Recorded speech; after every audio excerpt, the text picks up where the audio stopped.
Salutare tuturor, două vorbe despre periodizarea DUP, Daily Undulating Periodization. În periodizarea DUP, volumul și intensitatea variază zilnic, în timp ce frecvența este relativ constant, iar densitatea poate fi ajustată prin manipularea pauzelor și a duratei antrenamentului. Spre deosebire de periodizarea liniară sau ondulatorie săptămânală, DUP nu separă adaptările în blocuri distincte, ci le stimulează concomitent prin expuneri frecvente la stimuli diferiți. Din punct de vedere fiziologic, DUP funcționează. Mai multe motive. Stresul mecanic ridicat stimulează hipertrofia miofibrilară.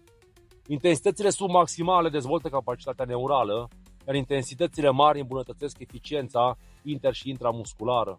Aceste adaptări nu concurează direct dacă sunt distribuite corect în timp. Într-un model DUP bine structurat, fiecare zi are un rol funcționar clar. Ziua de volum maximizează acumularea de lucru și toleranța la stres. Ziua de forță dezvoltă outputul submaximal și controlul sarcinii, iar ziua de intensitate optimizează expresia forței și eficiența tehnică.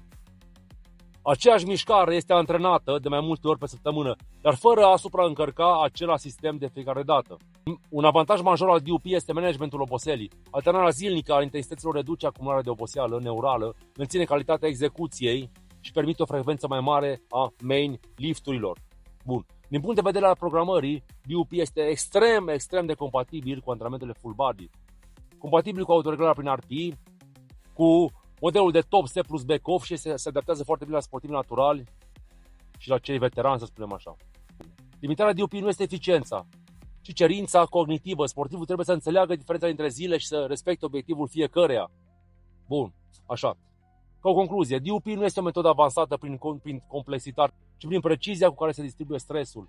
Este un model care maximizează progresul fără a compromite recuperarea, atunci când este aplicat corect. Peace.